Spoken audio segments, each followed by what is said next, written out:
திருநெல்வேலிக்கே அல்வாவான்ற மாதிரி உலகத்தில் இருக்கிற அத்தனை பேருக்கும் புத்தகம் கொடுக்கக்கூடிய திரு அலையன் ஸ்ரீனிவாசன் அவர்களுக்கு இந்த ஒரு ஆண்டு குழந்தை மகாகவி பாரதி தமிழ்ச்சங்கம் எங்களால் இயன்ற ஒரு சில புத்தகங்களை தேர்ந்தெடுத்து அவருடைய பார்வைக்கு கொடுக்கிறோம். இது அன்பளிப்பு அப்படின்றத விட அவர் தமிழ் செய்த சேவைக்கு நாங்கள் செய்யும் பதில் மரியாதை. அப்படியே இங்கே இருக்கிற சில படைப்பாளிகளுடைய படைப்புகளும் அவர் கண் பார்வையில் பட வேண்டும் என்ற ஒரு சின்ன தன்னலமான விஷயம்தான். நன்றி.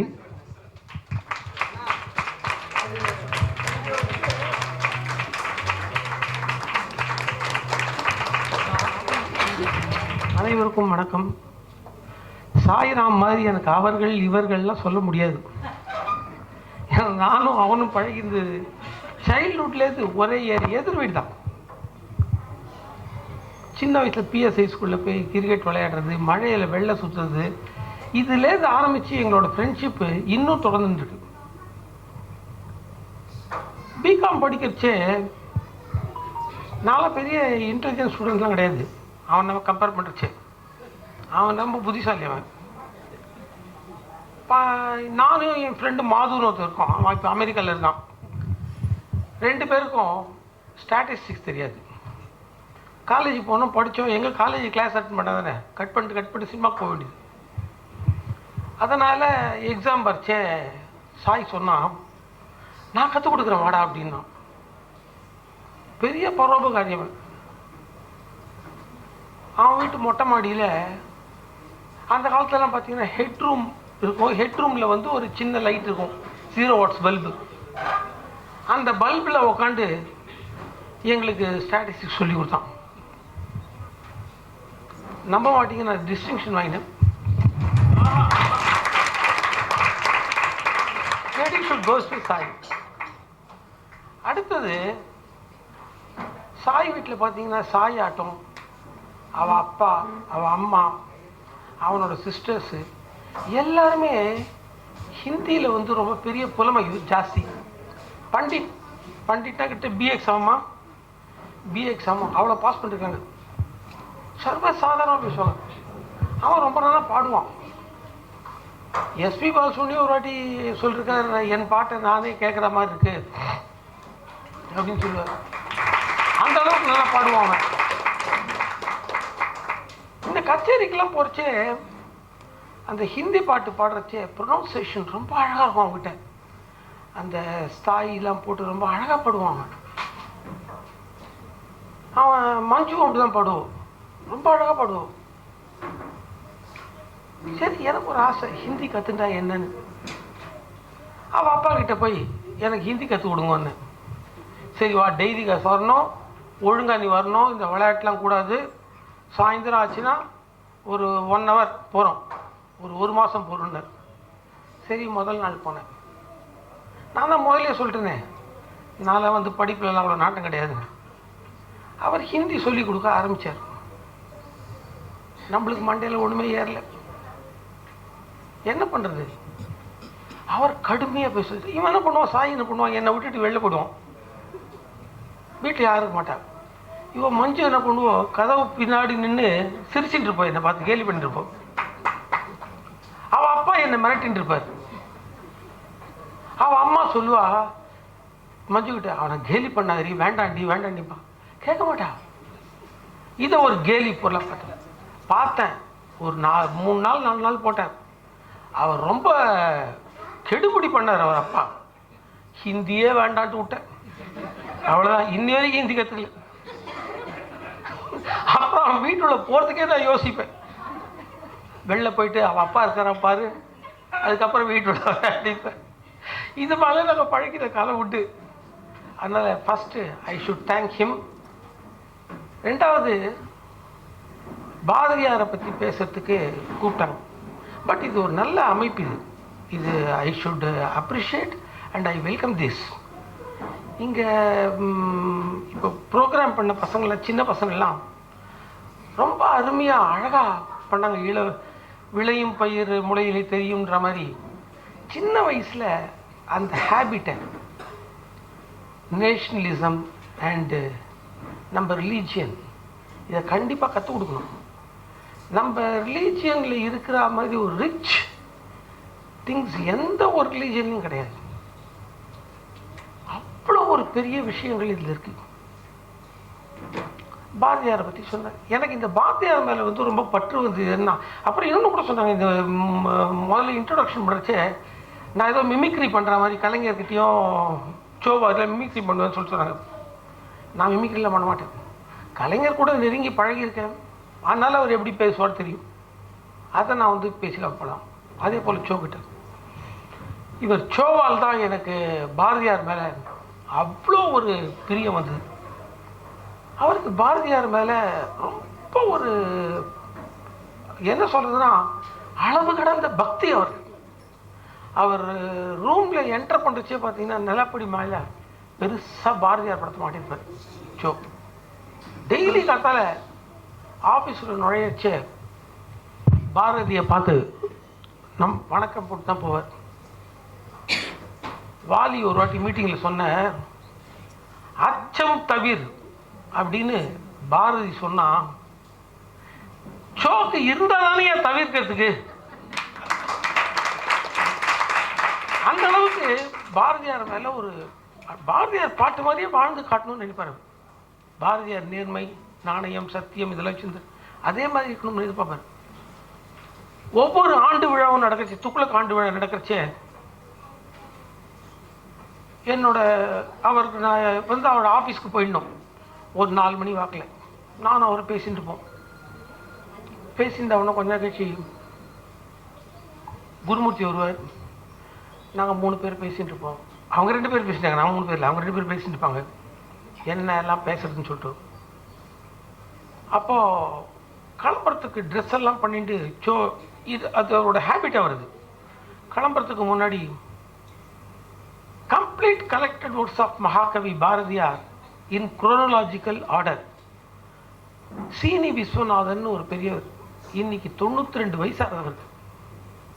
அவர் வந்து at the age of 30 or 35 he started collecting the work of மகாகவி பாரதியார்.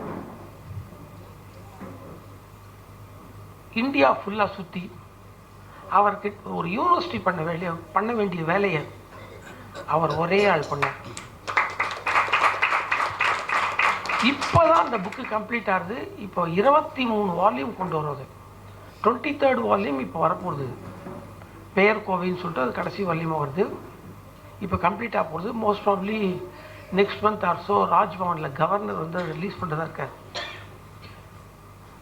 இந்த மகாகவி பாரதியார் புக்கு அப்பப்போ ஒவ்வொரு வால்யூமாக அவர் கலெக்ட் பண்ண போடுவார். சொல்லுவார், சார் ஏதாவது ஒரு புக் எடுங்க சார் அப்படிம்பார். எந்த வால்யூமும் கண்ணை மூடி டக்குன்னு எடுக்கணும். எடுத்து அவர்கிட்ட கொடுப்பேன். அவர் என்ன பண்ணுவார், கண்ணை மூடிட்டு டக்குன்னு ஒரு பேஜ் எடுப்பார். அதில் எந்த புக்கு எந்த பாட்டு இருக்கோ அது அப்படியே உன்னிப்பாக பாடுவார். சார் என்ன அழகாக எழுதியிருக்கார் பாருங்க சார் பாரதியார் அப்படின்னு சொல்லிட்டு இன்னொரு பக்கத்தை எடுப்பார். இது மாதிரி ஒரு 3 பக்கத்தை எடுப்பார். 3 கவிதைகளை எடுத்துப்பார். அது ஜெராக்ஸ் பண்ணுற சொல்ல பேலக்கா பையன் விட்டு அதை எடுத்துன்னு போயிட்டு அந்த மீட்டிங்கில் எப்படியாவது யூஸ் பண்ணுவார். வேற வேறு இட் இஸ் பாசிபிள் பாரதியார் பாட்டை யூஸ் பண்ணு. இதுதான் அவரோட குறிக்கோள். இதெல்லாம் இந்த சீனி விஸ்வநாதன் சோவோடெல்லாம் பழகி எனக்கு பாரதியார் ஒர்க்ஸ் மேலே ஒரு இன்ட்ரெஸ்ட் வந்து. பட் நான் டீப்பாலாம் படித்தது இல்லை. இன்ஃபேக்ட் அந்த காலத்தில் எங்கள் தாத்தாக்கும், நான் சொல்கிறதெல்லாம் 20s தாத்தாக்கும், எங்கள் தாத்தா வந்து 1908 32 வரலையும் விவேக போதினின்னு சொல்லிட்டு ஒரு மந்த்லி மேகசின் எடுத்துருந்தாங்க. அந்த மேகசினில் மகாகவி பாரதியார் எழுதியிருக்கார். அதனால் நெருக்கமான ஒரு தொடர்பு பாரதியார் கூட எங்கள் தாத்தாக்கு இருந்தது. பாரதியார் அப்போ புஸ்தகங்கள்லாம் விற்கவே முடியாது அவருக்கு, பாவம். ஏன்னா அவர் வீட்டில் உட்காந்துருக்கார், யார் விற்பாங்க புக்கெல்லாம். அப்போது அலையன்ஸ் கம்பெனி புக்கில் பின்னாடி பார்த்தீங்கன்னா அட்வர்டைஸ்மெண்ட் இருக்கும். மகாகவி தேசிய கவி சுப்பிரமணிய பாரதி எழுதிய புத்தகங்கள் எம்மிடம் கிடைக்கும்னு. யாரான கேட்டாங்கன்னா எங்கள் தாத்தா என்ன பண்ணுவாரா, லஞ்சில் வரும்போது எங்கள் அப்பா பெரியப்பா யாரான ஸ்கூல்லேருந்து வந்தாங்கன்னா சைக்கிளில் போய் ட்ரிப்ளிகேரில் போய் புக்கை வாங்கிட்டு வா. வாங்கி ஸ்டோர் பண்ணலாம் முடியாது, இப்போலாம் வாங்கிட்டு வந்து கொடுத்துருவாங்க. இந்த மாதிரி தான் பாரதியாருக்கும் எங்கள் தாத்தாக்கும் ரொம்ப நெருக்கமான தொடர்பு இருந்தது. பாரதியார் வந்து அப்படியே ட்ரிப்ளிகேன்லேருந்து ப்ராட்வேல ஒரு ரேடியோ கடை இருந்தோம். அந்த ரேடியோ கடைக்கு அப்படியே வருவார்.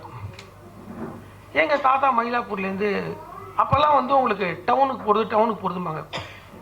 மயிலாப்பூர், ட்ரிப்ளிகேன், ராயப்பேட்டா இங்கெல்லாம் வந்து எந்த கடை இருக்கும், ஒரு நெசசிட்டி சொல்லி தான் கிடைக்குமே தவிர,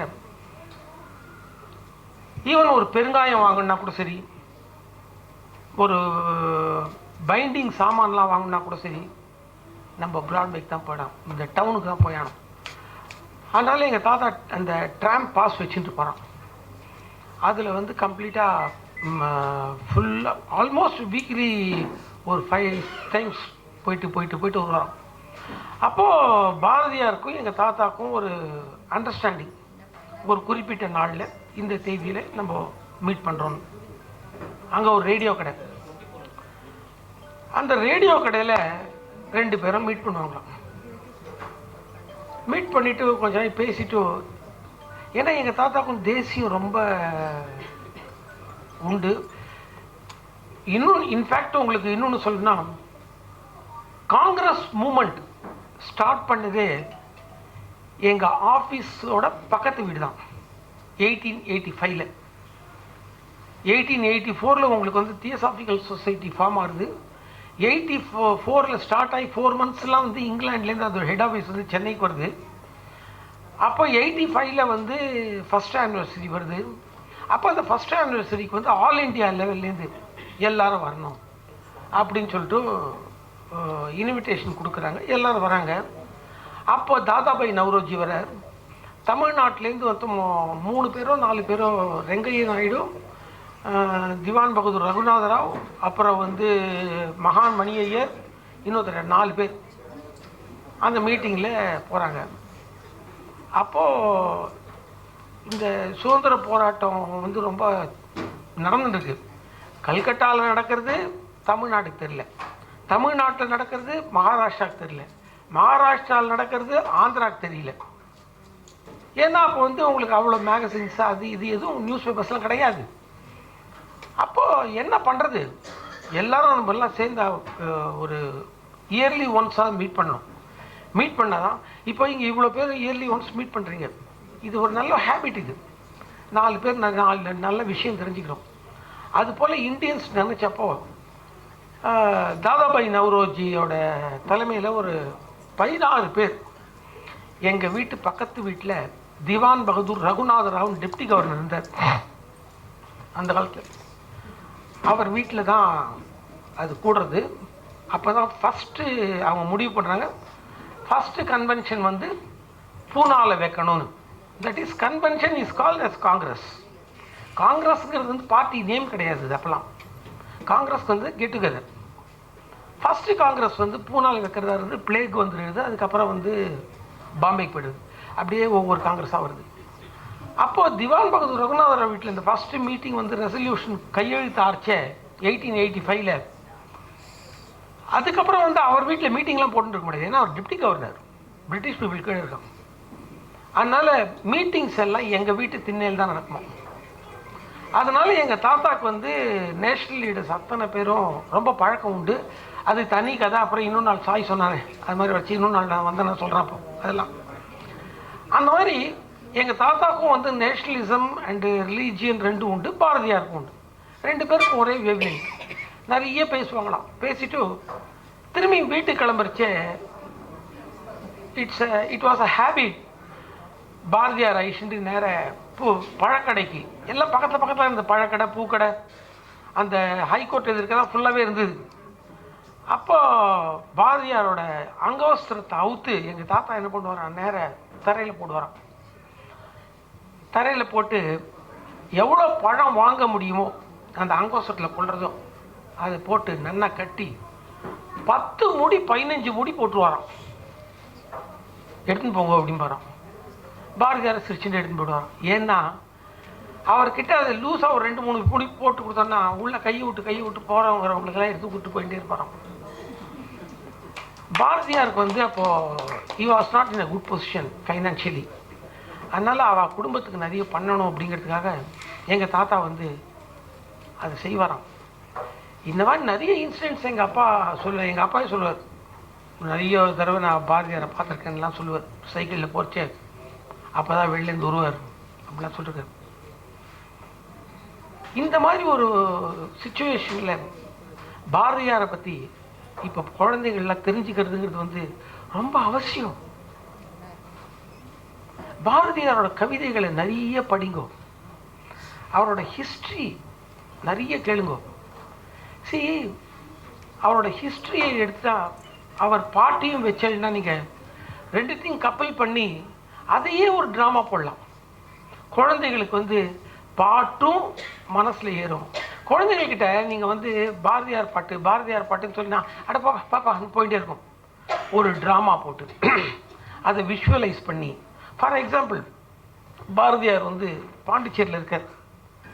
பாண்டிச்சேரியில் இருக்கச்சே பிரிட்டிஷ்காரன் ரெட் கார்னர் நோட்டீஸு இஷ்யூ பண்ணிடுறான்.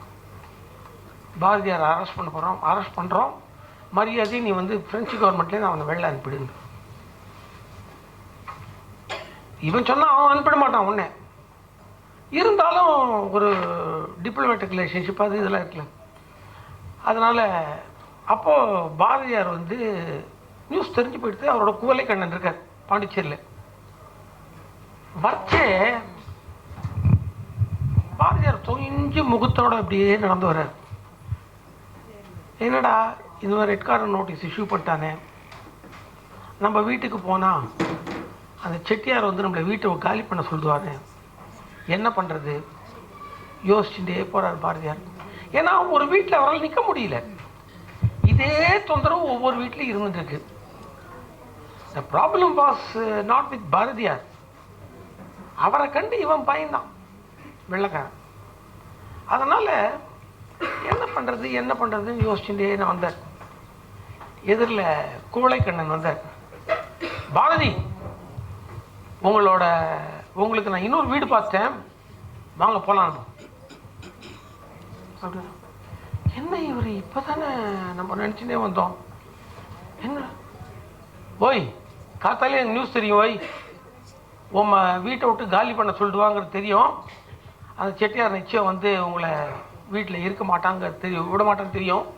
ஆனால் நான் இன்னொரு வீடு பார்த்தேன், வா நம்ம 2 பேர் போகலாம் அப்படின்னு. இவ்வளோதான் இன்சிடெண்ட், இது ஃபேக்ட். இப்போ இந்த இடத்துல பாரதியார் பாட்டு ஒன்று போடுங்க.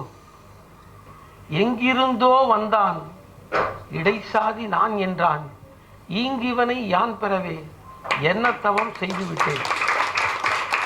இந்த பாட்டை போடுங்க. இந்த பாட்டை நீங்கள் போட்டு குழந்தைகளுக்கு நீங்கள் சொல்லி பாருங்க. குழந்தைகள் வந்து அந்த பாட்டையும் ஞாபகம் வச்சுக்கோ, பாரதியார் லைஃப்பில் நடந்த இன்சிடென்ட்டையும் ஞாபகம் வச்சுக்கோ. இது மாதிரி நிறைய நீங்கள் படித்து குழந்தைகளுக்கு சொல்லிக் கொடுங்க.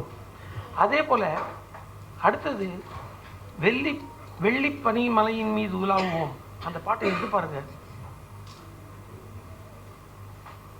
அதாவது வெள்ளி பனி மலை மீது உலாவுவோம். வெள்ளி பனிமலை மீது தான் இமயமலை. அங்கே வந்து எல்லாராலையும் போயிட்டு வந்துட்டு முடியுமா? யோசிச்சு பாருங்க. உலாவுவோம் அப்படின்னு அர்த்தம். வாக்கிங் போகிற மாதிரி உலாவுவோம், ஸ்லோ வாக்கிங். அது அங்கே போக முடியுமா? யோசிச்சு பாருங்க. நீங்கள் அது போகிறதுக்குன்னா என்ன, நீங்கள் ஸ்பெஷல் பூட்டு போட்டுக்கோங்க, ஸ்பெஷல் ட்ரெஸ்ஸு போட்டுக்கோங்க, என்ன வேணால் போட்டுக்கோங்க. பட் அங்கே ஆக்சிஜன் இருக்கா? ஆக்சிஜன் லெவல் என்ன, எப்படி இருக்குது, இதெல்லாம் நீங்கள் திங்க் பண்ணணும். ஸோ பாரதியார் சொன்னது வந்து உலாவுவோம் அப்படின்னு சொன்னது வந்து நம்மளே இல்லை, இராணுவ வீரர்களை. அவங்க உலாவின் இருக்காங்க அங்கே. உலாவுவோம், நம்ம நாட்டை சேர்ந்தவங்க உலாவுவோம். அதனால் நம்ம கப்பல் விடுவோம், வாணிபம் செய்யறதுக்கு கப்பல் விடுவோம். பள்ளி தலம் எங்கும் கோவில் செய்வோம். அதாவது அங்கே பார்டரில் வந்து அவன் பாதுகாத்துட்டான்னா நம்ம இங்கே வியாபாரம் எந்தவித தடங்கள்லாம் வியாபாரம் பண்ணலாம். இந்த விஷயத்தை நீங்கள் ஸ்கூலில் இருக்கிற பசங்களுக்கெல்லாம் சொல்லுங்க. அதான் பாரதியார் சொன்னார், பள்ளி தலம் எங்கும் கோவில். கோவில்னா என்ன சார்? போனவொன்னே சுவாமியை கையெடுத்து கும்பிடுறோம். அதே போல் கோவிலில் மழலைங்கிறது வந்து குழந்தைகள் தெய்வத்துக்கு சமானம். அதுங்களுக்கு சொல்லிக் கொடுங்க. சொல்லிக் கொடுத்தா என்ன ஆகும்? எங்கள் பாரத தேசம் என்று தோள் கொட்டுவோம். இதெல்லாம் குழந்தைகளுக்கு சொல்லிக் கொடுவோம். பாரதியாரோட உருவத்தை மனசுல கற்பனை பண்ணி பாருங்க. வெள்ளை தலைப்பா, கருப்பு கோட்டு. அவர் எப்போதுமே அவர் கோட்டில் வந்து இந்த இடத்துல ஹார்ட் கிட்ட பிரிஞ்சிருக்கோம். அதை அப்படியே இந்தியா மேப்ல கொண்டு போய் வைங்க. பாரதியாரோட தலை, இந்த போர்ட்ரேட்டு தலை அப்படியே வந்து அந்த வெள்ளி பனிமலை அப்படியே அந்த இது இருக்கும். அதுக்கடுத்தது மீசை, மத்திய பிரதேசம், காடுகள் நிறைந்த மத்திய பிரதேசம். இந்த மாதிரி ஒவ்வொரு இடமா நீங்கள் டிஸ்கிரைப் பண்ணீங்கன்னா அந்த ஹார்ட் எங்கே இருக்கு? தமிழகம். இதுதான் பாரதி. இப்படிப்பட்ட பாரதியர் இன்னைக்கு அவரோட பேரை வச்சுட்டு இந்த அசோசியேஷனில் இவ்வளோ ஆக்டிவிட்டீஸ் பண்ணுறதுக்கு நான் ரொம்ப பெருமைப்படுறேன், சந்தோஷப்படுறேன். இங்கே வந்து ஒரு ஆப்பர்ச்சுனிட்டி கொடுத்ததுக்கு எனக்கு மிக்க நன்றி. அடுத்த வருஷம் முடிஞ்சால் நான் வரேன். இந்த பாரதியாரை இன்னும் கொஞ்சம் ப்ரமோட் பண்ணுங்க நீங்கள். அவர் தான் ரொம்ப முக்கியம். அவரை மாதிரி காந்திஜியை மீட் பண்ண போச்சே, காந்திஜி வந்து பாரதியார் வந்து இப்போ பார்க்குறாரு, மிஸ்டர் காந்தி அப்படின்னு கூப்பிட்றாரு பாரதியார். அந்த அளவுக்கு பாரதியார் பேசிட்டு நாளைக்கு மீட்டிங் வச்சிருக்கேன், உங்களால் வர முடியுமா? Can you able to come? No no, I have some other work. Gandhi சொல்கிறார். ஓகே ரைட், கிளம்பிடுறார் பாரதியார். அப்போ யார் இவர் அப்படின்னு சொல்லிட்டு பாரதியாரை பற்றி காந்திஜி கேட்குறாரு. கேட்டால் உடனே இவரை ஜாகிரதையாக பார்த்துக்கோங்க. இதுதான் காந்தி சொன்ன வார்த்தை. அவரை தான் நம்ம பார்த்துக்க முடியல. அவரோட ஒர்க்ஸையாவது குழந்தைங்களுக்கு நடுவில் கொண்டு போய் சேர்ப்போம். நன்றி, வணக்கம்.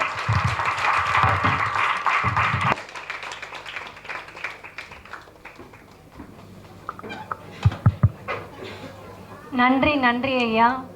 பாரதியை பற்றி பல அரிய பெரிய தகவல்களை தந்தமைக்கு நன்றி.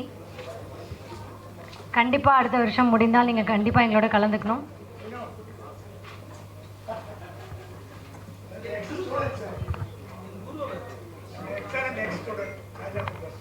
ஓ,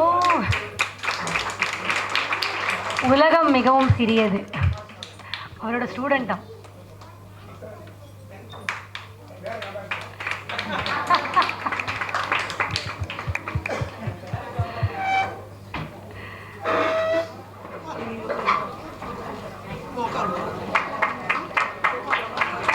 நன்றி நன்றி ஐயா. அடுத்ததாக நம் சிறப்பு விருந்தினர், நம் குடும்பத்தில் ஒருவராக மாறிய திருமதி மஞ்சு அவர்களை சிறப்புரையாற்ற அன்போடு அழைக்கிறேன். அனைவருக்கும் வணக்கம்.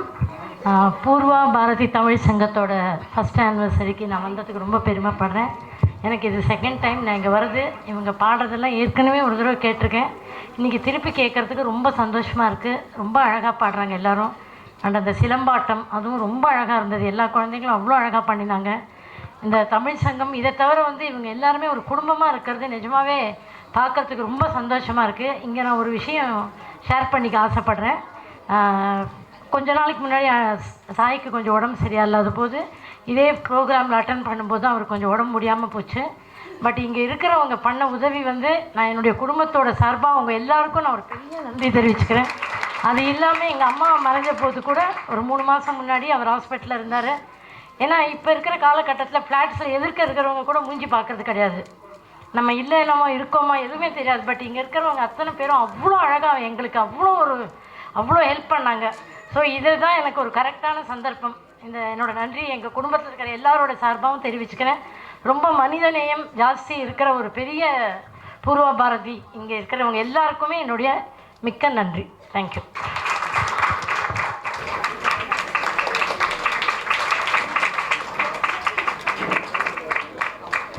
திருமதி மைதிலி ராமையா அவர்களை சிறப்புரை வழங்குமாறு கேட்டுக்கொள்கிறோம்.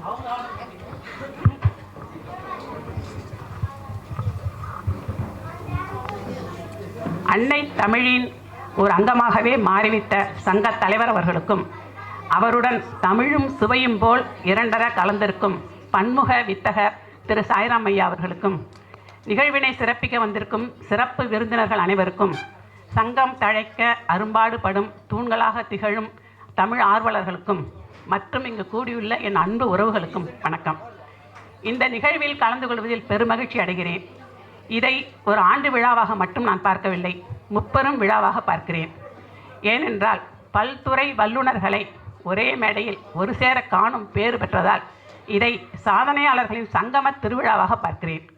தவிர ஓராண்டுக்குள் 26 பேர் கொண்டு தொடங்கிய சங்கம் இன்று இவ்வளவு வளர்ச்சி கண்டிருக்கிறது என்றால் அது பெரும் சாதனை அல்லவா? எனவே சாதனை விழாவாகவும் பார்க்கிறேன்.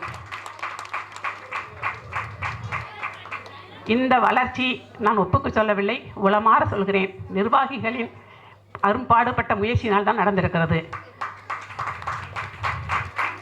உங்கள் ஒவ்வொருவரின் திறனையும் ஒளிந்து கிடப்பதை வெளியில் கொண்டு வந்து ஒளிரச் செய்திருக்கிறார்கள்.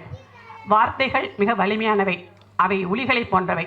அவற்றை கொண்டு சிலை வடிக்க முடியும் வாகாக பயன்படுத்தினால். அப்படிப்பட்ட வல்லுநர்கள் நம் நிர்வாகிகள். நீங்களோ வைரக்கற்கள். உங்களை அவர்கள் பட்டை தீட்டி ஒளிரச் செய்து விட்டார்கள். கற்களையே சிலையாக்குவர்கள் வைரக்கற்களை பட்டை தீட்ட மாட்டார்களா என்ன? வார்த்தைகளை பற்றி நான் ஏன் இவ்வளவு சொல்கிறேன் என்றால், அதே வார்த்தைகள் நம்மை கீழே வீழ்த்தவும் செய்யும். நேர்மறையான வார்த்தைகள் தூக்கி நிறுத்தும், எதிர்மறையான வார்த்தைகள் கீழே வீழ்த்திவிடும். இப்போது நமக்கு ஒரு அழைப்புகள் வருகிறது, ஒரு விழாவுக்கு வர சொல்லி. நாம் என்ன செய்கிறோம்? 1 மாதம் முன்பிருந்தே அதுக்கு நம்மை தயார்படுத்தி கொண்டிருக்கிறோம். விழா அன்று 3 மணி நேரம் மெனக்கட்டு அலங்காரம் செய்து கொண்டு கண்ணாடி முன்னாடி நிற்போம். ஆஹா, நாம் தான் அழகாக இருக்கிறோம், விழாவில் நம்மை தான் எல்லோரும் பார்க்க போகிறார்கள் என்று ஒரு புலகாங்கியத்தோடு வெளியில் வருவோம். நம்மை பார்க்கும் முதல் நபர், என்ன விழாவுக்கு இப்படி கிளம்பிட்டீங்க, ட்ரெஸ் ரொம்ப டல்லாக இருக்கே என்று ஒரே ஒரு வார்த்தை சொல்லிவிட்டால் போகும். நம்மை ஊசி குத்திய பலூன் பற்றி பொட்டென்று உடைந்து விடுவோம். ஆனால் அவர்களிடம் மேற்கருத்து கொள்வோம், நான் ட்ரெஸ் நன்றாக தானே இருக்குது அப்படின்னு. ஆனால் அவள் சொன்ன வார்த்தை நம் மனதில் சம்மணம் விட்டு உட்கார்ந்து கொள்ளும். நாம் விசேஷ வீட்டில் இருக்கும்போது யாரோ எங்கேயோ 2 பேர் பேசுவார்கள், சிரிப்பார்கள். நம்மை பார்த்து தான் சிரிக்கிறார்கள், நம்மை பார்த்து தான் பேசுகிறார்கள் என்று தோன்றும். முள்மேல் நிற்பது போல இருக்கும். எப்போதடா வீட்டுக்கு போவோம், இந்த கன்றாவி உடையை கலைந்து எறிவோம் என்று தோன்றும். காலையில் கனகம்பீரமாக கண்ணாடி காட்டிய உடை ஒரே வார்த்தையில் கன்றாவி உடையாகிவிடும். இதை வாங்குவதற்கு நாம் பட்ட பாடு இருக்கிறதே, 10 கடை ஏறி இறங்கி 10 சேல்ஸ்மேனை வீட்டுக்கு விரட்டும் அளவுக்கு வேலை வாங்கியிருப்போம். ஆனால் அந்த வார்த்தை நம்மை தைத்துவிடும். அதே வார்த்தை நேர்மறையாக பேசும்போது தூக்கி நிறுத்தும். பேசும்போதே அருவி போல் கொட்டுகிறதே தமிழ், உங்களுக்கு நல்ல கவிதை எழுதலாம் போல் இருக்கே, கற்பனை வளம் இருக்கிறதே, கதை எழுதுங்களே என்று யாராவது சொன்னால் உடனே முயற்சிப்போம். அந்த முயற்சிக்கு ஒரே ஒரு அருமை என்ற ஒரே ஒரு பின்னூட்டம் வந்துவிட்டால் அவ்வளோதான், நாம் எழுத்தாளராகி விடுவோம். இப்படி தான் என் அனுபவத்தில் சொல்கிறேன். நான் சின்ன வயதிலிருந்தே என்ன செய்வேன் என்றால், எனக்கு என்ன நடந்தாலும், ஏதாவது இழப்போ அல்லது சந்தோஷமோ எது நடந்தாலும் நோட்டில் எழுதி வச்சுருவேன். யார்த்தையும் பகிர்ந்துக்க மாட்டேன். அது கவிதையினோ கதையினோ நினச்சி நான் எழுதலை, என் உணர்வுகளை பதிவிடுவேன், அவ்வளோதான். இப்படி தான் 9ஆம் வகுப்பு படிக்கும்போது எங்களோட நட்பு வட்டத்தில் ஒரு உடசல் வந்துடுச்சு, ஒரு பெண்ணால். மனசு ரொம்ப உடஞ்சி போயிட்டேன் நான். உடனே ரஃப் நோட்டில் வழக்கம் போல் ஒரு பெண்ணோட படத்தை வரைஞ்சி மூஞ்சியில் சாக்பீஸ்லாம் பூசி இங்க சொட்டா விட்டு அழற மாதிரி போட்டு, சின்ன குருவியின் கூட்டத்திலே சின்ன கல் வந்து விழுந்ததம்மா, வண்ண கனவுகள் கலைந்ததம்மா என வாட்டத்தில் விழுந்ததம்மா என்ற இப்படி 8 வரி எழுதி வச்சுட்டேன். அப்போல்லாம் நான் படிக்கும்போது ஏசி ஃபேன்லாம் கிடையாது ஸ்கூலில். நான் படித்தது அரசு பள்ளி. ஜன்னல் வழியாக தான் காற்று வரும். ஜன்னல் வழி வந்த காற்று என்ன எழுதியிருக்கேன்னு பார்க்குறேன்னு புரட்டி பார்த்துருக்கு. அப்போ நான் முன்வரிசையில் இருந்ததுனால பாடம் நடத்தி இந்த ஆசிரியர் அதை பார்த்துட்டாரு. என்னன்னு சொல்லி எடுத்து பார்த்துட்டார். ஓ, கவிதைலாம் எழுதுவியா, நல்லா இருக்கே அப்படின்னு சொன்னார். அன்றைக்கி தான் நான் கவிதை எழுதுறேன்னே நான் தெரிஞ்சுக்கிட்டேன். ஓ, நம்ம கவிதை எழுது வருது போல இருக்குன்னு. அவர் அந்த நோட்டை எடுத்துகிட்டு போய் மதிய உணவு வேலையில் ஆசிரியர்கள்லாம் பகிர்ந்துருக்கார். வகுப்பெடுக்க வந்த அத்தனை ஆசிரியரும் வரிசையாக சொன்னாங்க, கவிதை எழுதுகிற போட்டுக்கே எழுதலாமே அப்படின்னு. அன்னைக்கு எழுத ஆரம்பித்தேன் நான் தான். அடுத்து வந்த பொங்கலுக்கு அஞ்சல் அட்டை வாங்கலை, நான் வாழ்த்து அட்டை வாங்காமல் அஞ்சல் அட்டை வாங்கினேன். ஒரு பக்கத்தில் படம் நானே வரைஞ்சி, ஒரு பக்கம் உறவினர்களுக்கு அவங்கவுங்களுக்கு சூட்டபிளாக வாழ்த்து வரிகளை எழுதி அனுப்பிச்சி வச்சேன். அதை பார்த்து எங்கள் பெற்றோர்களும் அந்த வாழ்த்து கிடைச்ச என் உறவினர்களும் என்னை பாராட்டிய பாராட்டில் தான் நான் இங்கே வந்து நிற்கிறேன். இதை ஏன் இப்படி சொல்கிறேன்னா, இந்த வார்த்தைகளை, உளிகளை போன்ற வார்த்தைகளை லாபகமாக பயன்படுத்துவதில் நம் சங்க நிர்வாகிகள் இருவருமே வல்லுநர்கள். அதனால் தான் அந்த சங்கத்தை இந்த அளவுக்கு கொண்டு வந்திருக்கிறார்கள். எனவே இந்த சங்கத்தின் இவர்களுடைய தன்னலமற்ற தொண்டும் உங்களுடைய ஊக்கமும் ஒத்துழைப்பும் சங்கத்தை இன்னும் வெள்ளி விழா, பவள விழா என்று கொண்டாட வைப்பதோடு இங்கு இன்னும் விற்பனர்களை உருவாக்கி வெளிச்சத்துக்கு கொண்டு வரும் என்ற பெருநம்பிக்கை எனக்கு இருக்கிறது. வளர்க இந்த சங்கத்தின் பணி, வளரட்டும் என்றென்று வீணி. நன்றி. நன்றி அம்மா, நன்றி. நம் சிறப்பு விருந்தினரை கௌரவிக்க நம் சங்க உறுப்பினர் பிரபுகுமாரி அக்கா அவர்களை மேடைக்கு அழைக்கிறோம்.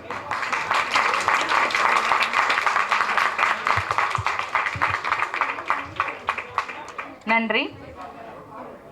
திரு சந்திரமோகன் ஐயா அவர்களை சிறப்புரையாற்ற வேண்டுகிறேன். எனக்கு முகத்தை தந்த அன்னைக்கும் முகவரியை தந்த அன்னை தமிழுக்கும் என் முதல் வணக்கம். இங்கே நிறைய பேர் புதுசாக வந்திருப்பீங்க. பொங்கல் விழாவில் நான் ஏற்கனவே கலந்து கொள்ளும் போதும் எந்த ஒரு உரையை தொடங்கும் பொழுதும் இப்படித்தான் நான் ஆரம்பிப்பேன். அதற்கு மிக முக்கிய காரணம், நம்மை பெற்ற தாயை விட ஒரு தெய்வம் இந்த உலகத்தில் கிடையாது. அதேபோல் இன்று உங்கள் முன்னால் ஒரு கலைமாமணி விருது பெற்ற ஒரு நாடக ஆசிரியராக உட்கார்ந்திருக்கிறேன் என்றால் அதற்கு காரணம் தமிழ். தமிழ் என் தாய்மொழி அல்ல.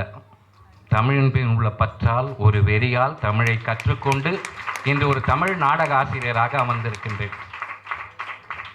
ஓராண்டு காணும் இந்த மகாகவி பாரதி தமிழ்ச்சங்கம், அதான் என்ன சொல்கிறதுன்னு தெரியல. திறமைகள் கொட்டி கிடக்கின்றன. பாரதி கண்ட புதுமை பெண்கள் எல்லாம் மொத்தமாக இங்கு சங்கமமாகி இருக்கிறார்களோ என்ற சந்தேகம் எனக்கு வருகிறது. அப்படிப்பட்ட திறமைகளை இங்கே பார்த்தோம். குறிப்பாக அந்த சிலம்ப ஆடின குழந்தைங்க, அவர் மாஸ்டர் வந்து கண்ணில் தண்ணி வந்தது. எத்தனை பேர் அதை கவனிச்சிங்கன்னு தெரியல. அவர் கண்ணில் தண்ணி வருது சொல்லும்போது, ஏன்னா அந்த குழந்தைங்க அவ்வளோ அழகாக பண்ணாங்க. எவ்வளோ அட்ஜஸ்ட் பண்ணாங்க பாருங்கள் ஸ்டேஜில். நானும் சாய் சாரும் வந்து கொஞ்சம் பயந்தோம், இவங்க எப்படி இதை பண்ணுவாங்கன்னு. என்ன குழந்தைங்க என்ன அண்டர்ஸ்டாண்டிங், என்ன அழகாக பண்ணாங்க. ஒவ்வொருத்தரும் பாடின பாட்டு. ஐயா கடைசி லாஸ்ட்டாக பாடினது வந்து, நான் ஒரு மிகப்பெரிய எம்ஜிஆர் வெறியன். அந்த எம்ஜிஆர் பாட்டோடு எனக்கு ஒரு அப்படியே தெம்பு வந்துடுச்சு. அது பாடினோன்னு, அடடா இப்படிப்பட்டவர்களாம் எத்தனை வயதுக்கு அப்புறமும் இன்னமும் வந்து ஒரு தன்னம்பிக்கையோடு மேடைகளை அவர்கள் பர்ஃபார்ம் பண்ணுறாங்கன்னா எவ்வளோ பெரிய விஷயம் அது. அது உங்களுக்கு நிச்சயமாக கரவொலி பயங்கரமாக கொடுக்கும். நான் ஒவ்வொரு மேடையிலையும் வற்புறுத்துவது ஒரே ஒரு விஷயம்தான், எந்த ஒரு கலைஞனுக்குமே கரன்சி நோட்டுகளை விட உங்கள் கரவொலிகள் தான் முக்கியம். அந்த கரவொலிகள் கொடுக்க கொடுக்க கொடுக்க தான் ஒவ்வொரு கலைஞனும் நல்லா பர்ஃபார்ம் பண்ணும். அது பேச்சாளர்களாக இருந்தாலும் சரி, யாராக இருந்தாலும் சரி. இப்போது இங்கே வந்து ஆக்சுவலாக ஒரு 6 நட்சத்திரங்கள், அதற்கு சந்திரன் நான் நடுவராக இருக்கிறேன். 5 பெண்கள், 5 பெண்கள், அஞ்சா நெஞ்சனாக ஹரிஷ் என்ற ஒரே ஆண். ரொம்ப தைரியமாக அவர் பேச வந்திருக்காரு, நான் பாராட்டணும். அதை நான் தலைப்புக்குள்ளே இப்போ போகக்கூடாது, ஏன்னா நான் வந்து இன்ஃப்ளூயன்ஸ் பண்ணிடக்கூடாதுன்னு சொல்லுவாங்க. ஆனால் தலைப்பை சொல்லலை. இது பாரதியாருடைய பெயரில் இருக்கின்ற சங்கம் என்பதனால் அலையன்ஸ் சீனிவாசன் சார் பேசும்போது ஒரு விஷயத்தை உங்கள்கிட்ட பதிவு பண்ணார். பாரதியாரும் காந்தியாரையும் சந்தித்த இடம், அந்த இடம் எங்கன்னு உங்களுக்கு யாருக்காவது தெரியுமா? இது முக்கியமாக நீங்கள் தெரிஞ்சிக்க வேண்டிய ஒரு விஷயம். ஏன்னா நான் ஒரு வரலாற்று சந்திப்பது. மகாத்மா காந்தியை பாரதியார் சந்தித்த இடம் இப்பொழுது இருக்கின்ற சோலா ஹோட்டல். அந்த சோலா ஹோட்டல் தான் அந்த இடத்துல வந்து ஒரு பெரிய தோப்பாக இருந்த இடம். அந்த இடத்துல இப்போவும் கல்வெட்டு இருக்கும். அடுத்த முறை நீங்கள் அந்த பக்கம் போனீங்கன்னா அந்த கல்வெட்டை பாருங்கள். பாரதியாரும் காந்தியடிகளும் சந்தித்த இடம் என்ற அந்த கல்வெட்டு இருக்கும். அதை அவசியம் நீங்கள் பார்க்கணும். ஏன்னா வரலாற்று சிறப்பு மிக்க ஒரு இடம். இன்றைக்கி அது சோலா. ஸோ அதை பதிவு பண்ணணும்னு விரும்புகிறேன். நாளைக்கு கிருஷ்ண ஜெயந்தி வருது. அதாவது ஒரு சின்ன இது நம்ம வந்து பட்டிமன்றத்தில் வந்து என்ன கருத்துக்களை நாங்கள் சொல்லப் போகின்றோமோ, இவர்களெல்லாம் சொல்லப் போகின்றார்களோ, அதை நீங்கள் வந்து தயவுசெய்து எடுத்துக்கணும். நல்ல கருத்துக்களை, அது பயன்படாமல் போகக்கூடாது. அதுக்கு ஒரு சின்ன கதை ஒன்று இருக்குது. அர்ஜுனனுடைய மகன் அபிமன்யு விழுந்து கிடக்கிறான். அர்ஜுனன் வந்து, ஐயோ மகனே போய்விட்டாயே போய்விட்டாயே என்று கதறி கொண்டிருக்கிறான். அப்பொழுது அவன் தோள் மீது 2 சொட்டு கண்ணீர் வடிகிறது. மேலே திரும்பி பார்க்குறான் அர்ஜுனன், கிருஷ்ணன் கண்ணில் தண்ணீர். பாத்தியா கிருஷ்ணா, ஒரு மகனை இழக்கக்கூடிய சோகம் என்றது எனக்கு மட்டுமில்லை, எப்பேற்பட்ட உன் கண்களில் கண்ணீர் வரவழைத்து விட்டதே அப்படின்னு. அப்போ கிருஷ்ணன் சொன்னானா, அடப்பாவி, அதுக்காக நான் அழவலை. இப்போ தான் வந்து பந்த பாசங்கள் அதெல்லாம் இல்லாமல் இருக்கணும்னு உனக்கு கீதையை உபதேசித்தேன். உபதேசத்தை கொஞ்ச நேரத்திலேயே நீ இப்படி கண்ணில் பண்ணி அதை நினச்சி உனக்கு உபதேசம் பண்ணேனேன்னு எனக்கு கண்ணில் தண்ணி வந்தது அப்படின்னு. அந்த மாதிரி ஆகிடக்கூடாது. நாங்கள் சொன்னது உங்களுக்கு பயன்படாமல் போகக்கூடாது. அதே சமயத்தில் இந்த கடமை இருக்கிறது பேசுபவர்களுக்கு. அந்த கடமைக்கு ஒரு அழகான ஒரு கதை இருக்குது. ஏன் கதையோட ஸ்டார்ட் பண்ணுறேன்னா, இது சாப்பாடு நேரம். உங்களுக்கு கொஞ்சம் சுவாரஸ்யமாக போய் அப்புறம் இவங்க பேசும்போது ஏற்கனவே சூடாக இருக்குது இந்த ஹால், அதனால் சூடான ஆர்கியூமெண்ட்டு கண்டிப்பாக வரும். ஸோ கிருஷ்ணன் வந்து வெண்ணெயை திருடும் போதெல்லாம் இந்த மணி வந்து அடித்து காட்டி கொடுத்துரும். ஸோ கிருஷ்ணனுக்கு ரொம்ப நாளாக இது ஒரு பிரச்சனையாக இருக்குது. அதனால் கண்ணன் தான் சொல்கிறேன், அந்த மணிக்கிட்ட நான் இப்போ திருட போனேன், நீ தயவுசெய்து அடிக்கக்கூடாது, கம்முன்னு இருக்கணும் இதை சொல்லி ஒப்பந்தம் போட்டுக்கிறாங்க. கிருஷ்ணன் உரி மேலே ஏறுறான், அடிக்கலை. பானைக்குள்ளே கையை விடுறான், அடிக்கலை. வெண்ணெயை எடுக்கிறான், அடிக்கலை. வாயில் வச்சு சாப்பிட போகும்போது மணி அடிச்சிருச்சு. கிருஷ்ணன் கடுப்பாயிட்டார். என்ன, இப்போ தான் சொன்னேன் நான் திருடும் போது காட்டி கொடுக்கக்கூடாதுன்னு. கண்ணா, நீ உரிமையில் ஏறினாய், சரி, நான் அடிக்கலை. நீ வந்து அந்த பானைக்குள்ளே கையை விட்ட, அடிக்கலை. வெண்ணெயை எடுத்த, நான் அடிக்கலை.